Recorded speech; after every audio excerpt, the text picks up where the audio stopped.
إن الحمد لله نحمده ونستعينه ونستغفره ونعوذ بالله من شرور أنفسنا ومن سيئات أعمالنا من يهده الله فلا مضل له ومن يضلله فلا هادي له وأشهد أن لا إله إلا الله وأشهد أن محمدًا عبده ورسوله أما بعد فإن خير الحديث كتاب الله وخير الهدي هدي محمد صلى الله عليه وسلم وشر الأمور محدثاتها وكل محدثة بدعة وكل بدعة ضلالة وكل ضلالة في النار فأعوذ بالله السميع العليم من الشيطان الرجيم بسم الله الرحمن الرحيم يا أيها الذين آمنوا اتقوا الله حق تقاته ولا تموتن إلا وأنتم مسلمون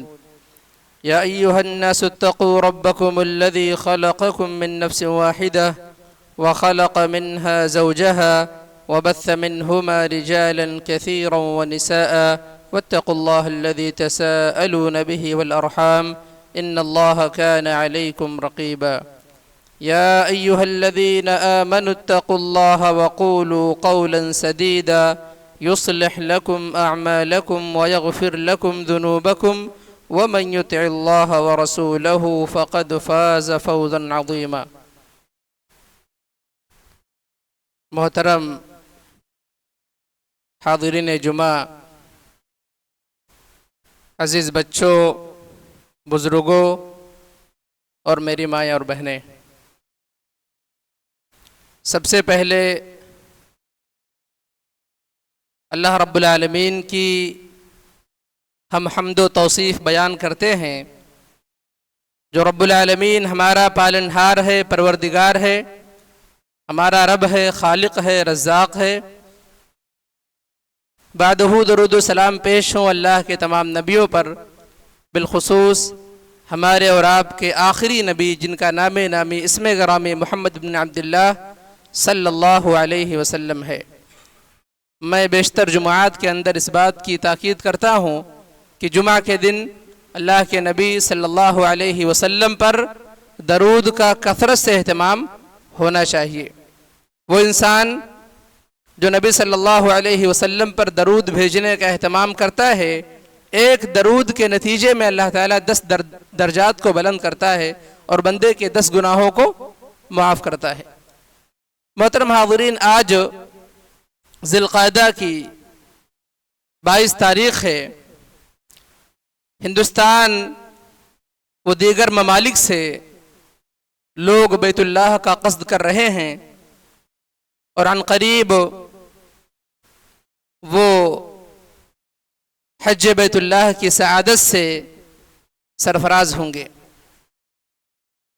ہم دعا کرتے ہیں اللہ تعالیٰ جو لوگ اس وقت بیت اللہ میں موجود ہیں یا بیت اللہ کا قصد کرنے والے ہیں، اللہ تعالیٰ تمام لوگوں کے حج کو حج مبرور کا درجہ عطا فرمائے، اور ہم تمام لوگ جو دل میں کسک رکھتے ہیں کہ کاش ہمیں حج کا موقع مل جائے، بیت اللہ کو، اللہ کے گھر کو جو سب سے پہلا گھر ہے اللہ کا، اسے دیکھنے کا، اس سے قریب ہونے کا، اس کا طواف کرنے کا ہمیں موقع مل جائے۔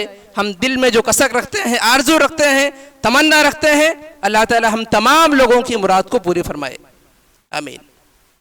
محترم حاضرین، آج کے اس خطبہ جمعہ میں آپ حضرات کے سامنے مکۃ المکرمہ اور مدینہ منورہ کے فضائل کیا ہیں، اس حوالے سے جو باتیں منصوص ہیں اور نبی صلی اللہ علیہ وسلم سے جو باتیں ثابت ہیں، جو باتیں نصوص کی روشنی میں ثابت ہیں، ان باتوں کا تذکرہ آپ کے سامنے کیا جائے گا۔ میرے بھائیو، حج کے سارے مناسک بیت اللہ کے اندر، مکۃ المکرمہ کے اندر ادا ہوتے ہیں، اور اسی طرح سے مکۃ المکرمہ علی الاطلاق مطلقاً اس روئے زمین پر سب سے افضل شہر ہے۔ سب سے افضل شہر ہے، اور یہ شہر اللہ سبحانہ وتعالی کو سب سے زیادہ محبوب ہے۔ نبی صلی اللہ تعالی علیہ وسلم کی ولادت، آپ کی بعثت مکۃ المکرمہ کے اندر ہوئی۔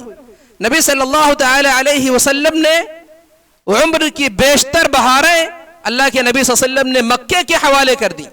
آپ صلی اللہ علیہ وسلم 40 سال میں آپ کو نبوت ملتی ہے، تقریباً نبی صلی اللہ تعالی علیہ وسلم نے 50 سال کی عمر مکے کے اندر گزاری، لہذا ہم مقدم مکے کو کرتے ہیں۔ مکے کے فضائل جو ہیں وہ آپ کے سامنے پہلے پیش کیے جائیں گے۔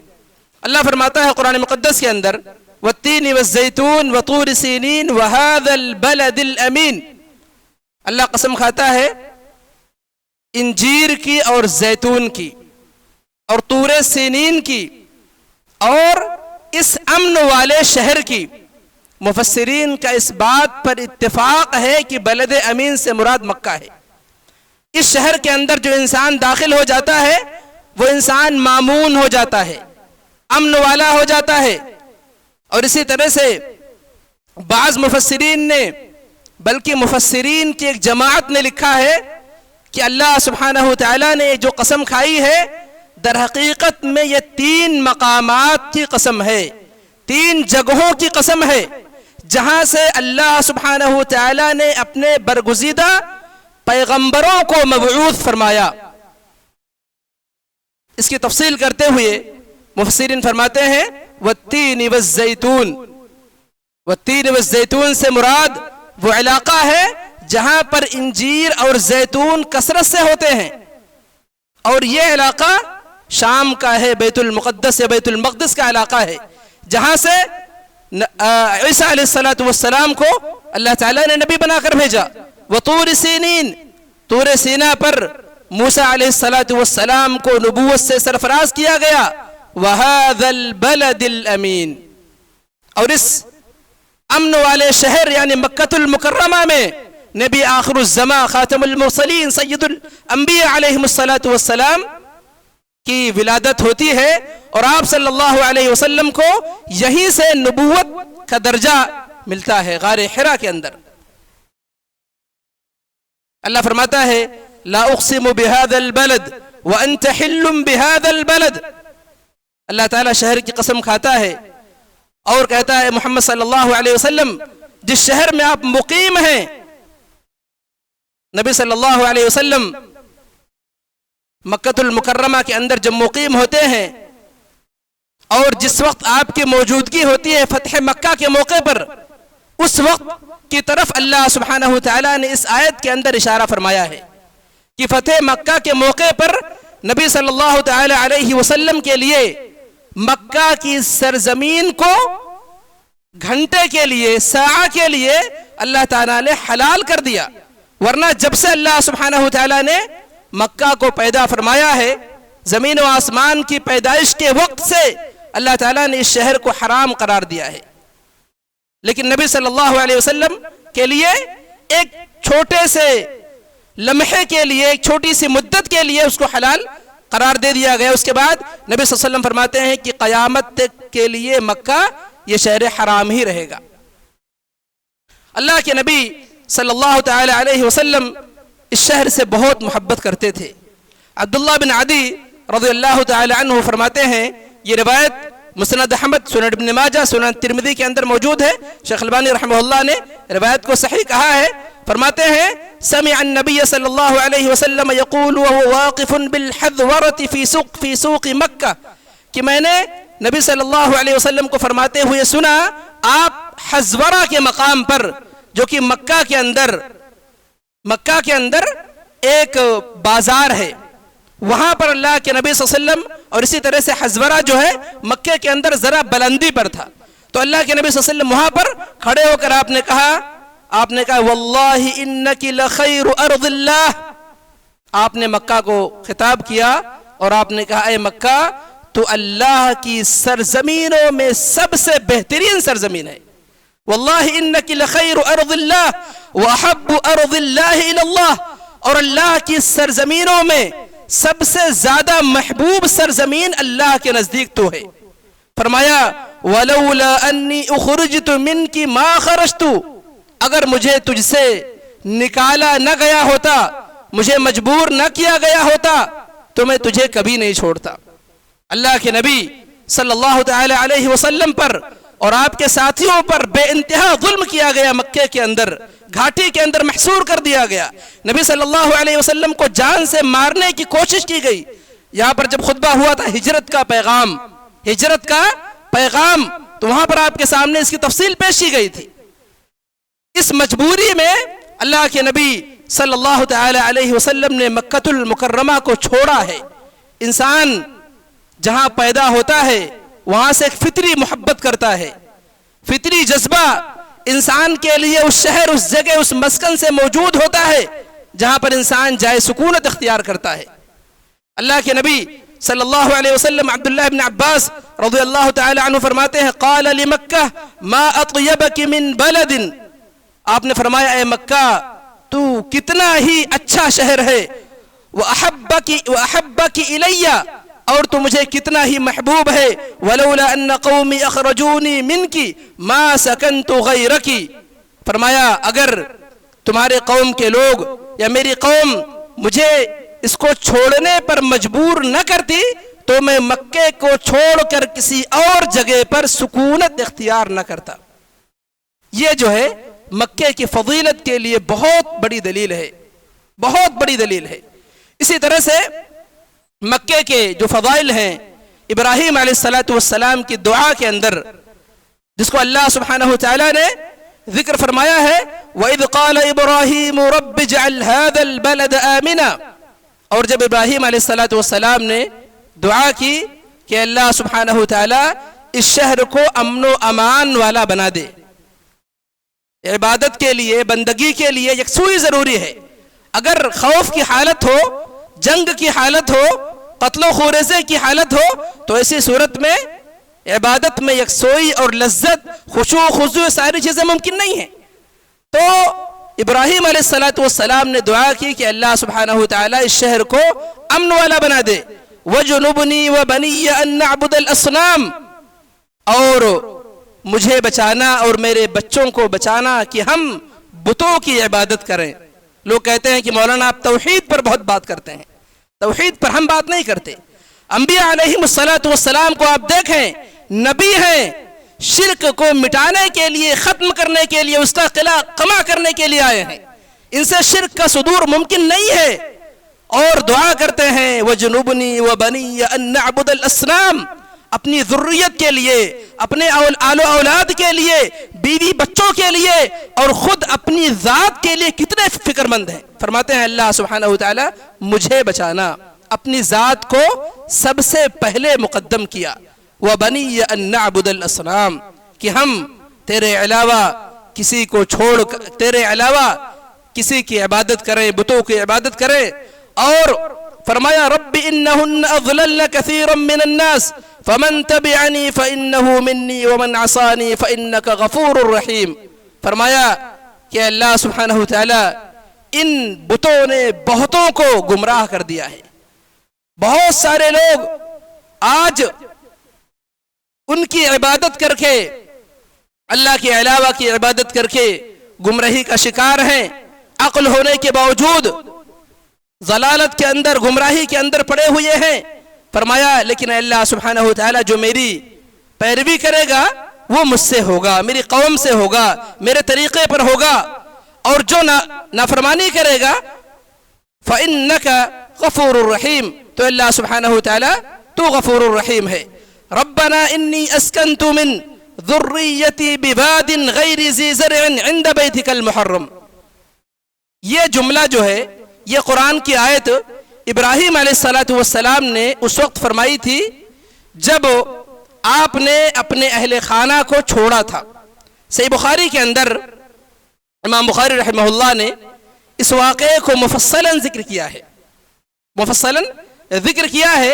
اختصار کے ساتھ میں آپ کے سامنے اس کو رکھنا چاہتا ہوں کہ ابراہیم علیہ السلام نے جب اپنی بیوی ہاجرہ اور ننھے شیرخوار بیٹے اسماعیل علیہ السلام کو وادی غیر ذی زرع، ایک ایسی سرزمین جہاں پر پانی موجود نہیں ہے، جہاں پر لوگ رہنے کے لیے نہیں ہیں، وہاں پر اللہ سبحانہ تعالیٰ کے حکم سے چھوڑ دیا۔ مورخین فرماتے ہیں کہ جو زمزم کا مقام ہے، زمزم کے نکلنے کی جگہ ہے، یعنی خانہ کعبہ کے مشرق میں، اور صفا پہاڑی جو اس سے قریب بلندی کی جگہ پر جہاں پر درخت موجود تھا، وہاں پر حضرت ابراہیم علیہ السلام نے اپنی بیوی اور اسماعیل علیہ السلام بیٹے کو چھوڑا۔ ساتھ میں ایک پانی کا مشکیزہ تھا اور کھجور تھیلے کے اندر موجود تھا۔ بیوی حیران ہوتی ہے، بار بار پوچھتی ہے کہ آپ ہمیں یہاں چھوڑ کر جا رہے ہیں؟ آخر میں کہتی ہیں اللہ امرک بہذا، کہ اللہ سبحانہ تعالیٰ کا حکم ہے؟ کہا گیا کہ اللہ سبحانہ تعالیٰ کا حکم ہے۔ فرماتی ہیں حضرت ہاجرہ اذن لا یضیعنا اللہ، پھر تو اللہ سبحانہ تعالیٰ ہمیں ضائع اور برباد نہیں کرے گا۔ یہ توکل دیکھیے اللہ سبحانہ تعالیٰ کی ذات پر، کس قدر اعتماد تھا کہ جب اللہ سبحانہ تعالیٰ کا حکم ہے تو یہاں پر گرچہ کوئی موجود نہیں ہے، پانی موجود نہیں ہے، لوگ موجود نہیں ہے، صحرا میں موجود ہوں، لیکن اللہ تعالیٰ ضائع نہیں کرے گا۔ اللہ تعالیٰ ہمیں یوں ہی بیکار نہیں چھوڑے گا۔ اور جب پانی ختم ہو جاتا ہے، ہاجرہ علیہ السلام، پانی ختم ہے، بچہ رو رہا ہے، ماں ہے پریشان ہے، وہاں سے نکلتی ہے۔ آپ کے سامنے بات آئی کہ جہاں پر چھوڑا تھا وہ بلندی کا علاقہ تھا اور صفا وہاں سے قریب تھا، صفا پہاڑی قریب تھی۔ پہلے صفا پر جاتی ہے، صفا پر چڑھتی ہے، صفا سے اترتی ہے، مروہ پر جاتی ہے، وہاں پر آواز دیتی ہے، کوئی انسان نظر نہیں آتا ہے، پھر صفا پر آتی ہے، مروہ پر جاتی ہے، 7 چکر لگاتی ہیں، 7 چکر لگاتی ہیں، اور اللہ سبحانہ تعالیٰ کو یہ اتنی پسند آتی ہے۔ آپ دیکھیں حج و عمرہ کے درمیان جو بھی جاتے ہیں سب کے لیے لازمی چیز ہے، صفا اور مروہ کے درمیان سعی کرنا۔ 7ویں مرتبہ جب مروہ پر ہوتی ہیں، ایک فرشتے کی آواز آتی ہے، صحیح بخاری کے الفاظ ہیں، اللہ کے نبی فرماتے ہیں کہ ایک فرشتہ اپنے پر سے، یا راوی کہتے ہیں اپنے قدم سے وہاں پر مارتا ہے اور زمزم کا چشمہ وہاں سے بہ پڑتا ہے۔ اللہ کے نبی فرماتے ہیں کہ اگر اسماعیل اس سے چلو نہ بھرتی یا اسی طرح سے اس کے ارد گرد مڈیر نہ بناتی، لکانت عینا معینا، اللہ کے نبی فرماتے ہیں وہ ایک بہتا ہوا چشمہ ہوتا، وہ ایک بہتا ہوا چشمہ ہوتا۔ اس کے بعد امام بخاری رحمہ اللہ نے اس واقعے کو لمبا ذکر کیا ہے۔ حضرت ہاجرہ کی وفات ہوتی ہے، وہاں پر جرہم قبیلے کے لوگ آ کر آباد ہوتے ہیں، اسماعیل علیہ السلام کی شادی ہو جاتی ہے، اور ایک لمبے وقفے کے بعد جب اسماعیل علیہ السلام جوان ہو جاتے ہیں، شادی وغیرہ کے مراحل کے بعد، ایک دن ابراہیم علیہ السلام آتے ہیں اور اسماعیل علیہ السلام کو پاتے ہیں کہ خانہ کعبہ کے پاس بیٹھ کر تیر وغیرہ درست کر رہے ہیں، فرماتے ہیں بیٹے اللہ نے مجھے حکم دیا ہے کہ میں یہاں پر ایک گھر کی تعمیر کروں، کیا تم میری اس میں مدد کرو گے؟ اسماعیل علیہ السلام کہتے ہیں کیوں نہیں ابا جان، میں ضرور مدد کروں گا۔ اور پھر اس کے بعد اسماعیل علیہ السلام پتھر اٹھا کر لاتے ہیں اور ابراہیم علیہ السلام اس سے خانہ کعبہ کی تعمیر کرتے ہیں۔ اللہ فرماتا ہے وَإِذْ يَرْفَعُ إِبْرَاهِيمُ الْقَوَاعِدَ مِنَ الْبَيْتِ وَإِسْمَاعِيلُ رَبَّنَا تَقَبَّلْ مِنَّا إِنَّكَ أَنْتَ السَّمِيعُ الْعَلِيمُ۔ جب یہ خانہ کعبہ کی تعمیر ہوتی ہے، کہتے ہیں اللہ سبحانہ وتعالی اس عمل کو ہماری جانب سے قبول فرما، یہ خالص تیرے لیے ہے، تیری رضا کی خاطر ہے۔ جب خانہ کعبہ کی تعمیر ہو رہی ہوتی ہے اور دیوار اونچی ہو جاتی ہے، جب دیوار اونچی ہو گئی تو نیچے سے دیوار کو بنانا ممکن نہیں ہوتا ہے۔ اس وقت اسماعیل علیہ السلام ایک پتھر لاتے ہیں اور پتھر کو اپنے والد کے لیے رکھ دیتے ہیں کہ ابو جان اس پہ کھڑے ہو کر دیوار کو بنائیے، اونچی کیجئے۔ اسی کو ہم اور آپ مقام ابراہیم کہتے ہیں۔ جو لوگ حج یا عمرہ کے لیے گئے ہیں انہوں نے دیکھا ہوگا کہ خانہ کعبہ کے پاس میں خانہ کعبہ کے پاس میں جہاں ہم حجر اسود کو بوسہ دیتے ہیں اس کے ذرا سا مائل ہو کر وہاں پر مقام ابراہیم موجود ہے، جس پر ابراہیم علیہ السلام کے قدموں کے نشان موجود ہیں. آج بھی وہ جگہ موجود ہے. لیکن آج جہاں پر مقام ابراہیم ہے، پہلے مقام ابراہیم وہاں پر نہیں تھا. پہلے وہاں پر نہیں تھا. پہلے وہ خانہ کعبہ سے اور قریب تھا. یہ حضرت عمر رضی اللہ تعالی عنہ کے اجتہاد میں سے ہے کہ آپ نے اجتہاد کر کے اس جگہ سے ذرا سا فاصلے پر اس کو کر دیا. کیوں کیا؟ علت بیان کی تاکہ طواف کرنے والوں کو آسانی ہو، طواف کرنے والوں کے لیے جگہ باقی رہے اور وہ کشادگی کے ساتھ طواف کر سکیں. تو سب سے پہلا گھر جو اس روئے زمین پر بنایا گیا ہے اللہ کی عبادت کے لیے، مکے کے اندر وہ جو ہے بیت اللہ ہے، وہ بیت اللہ ہے.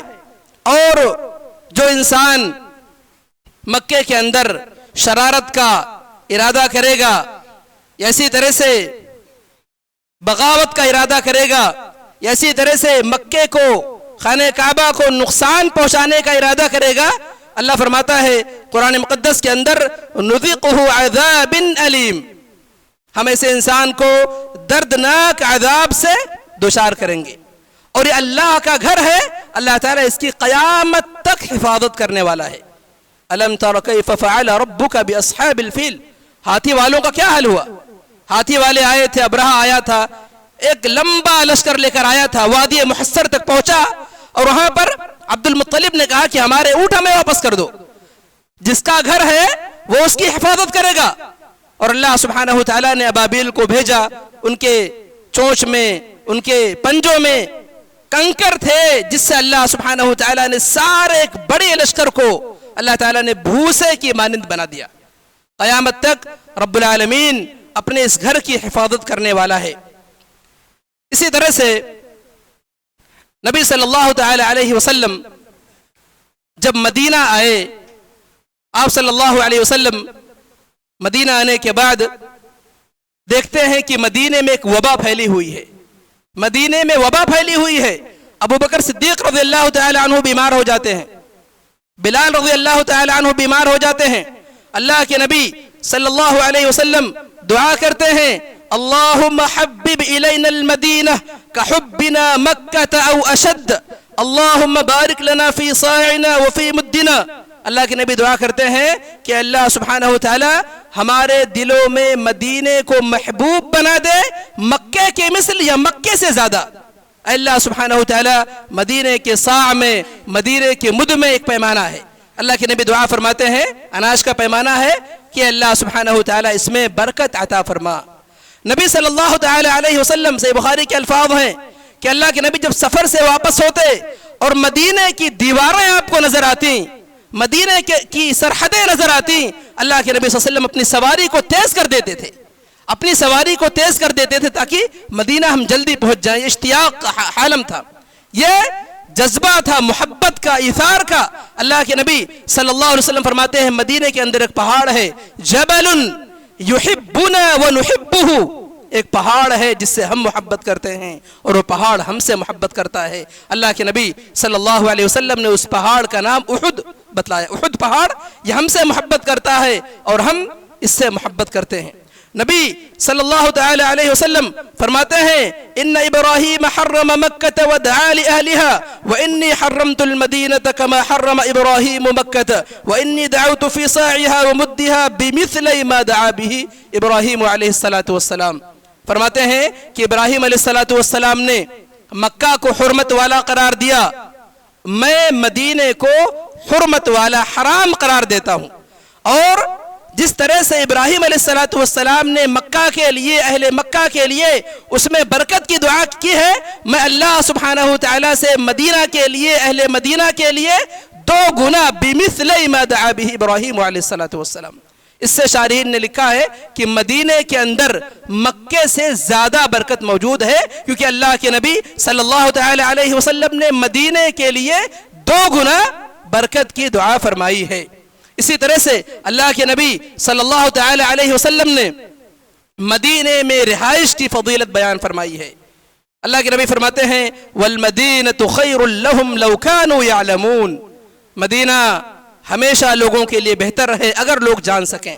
آپ فرماتے ہیں لا يدعوها احد رغبۃ عنها الا ابدل اللہ فیہا، اللہ کے نبی فرماتے ہیں جو انسان مدینے سے بے رغبتی اختیار کرتے ہوئے اس شہر کو چھوڑ دیتا ہے، اللہ تعالیٰ اس کی جگہ پر کسی دوسرے انسان کو لاتا ہے جو اس سے بہتر ہوتا ہے۔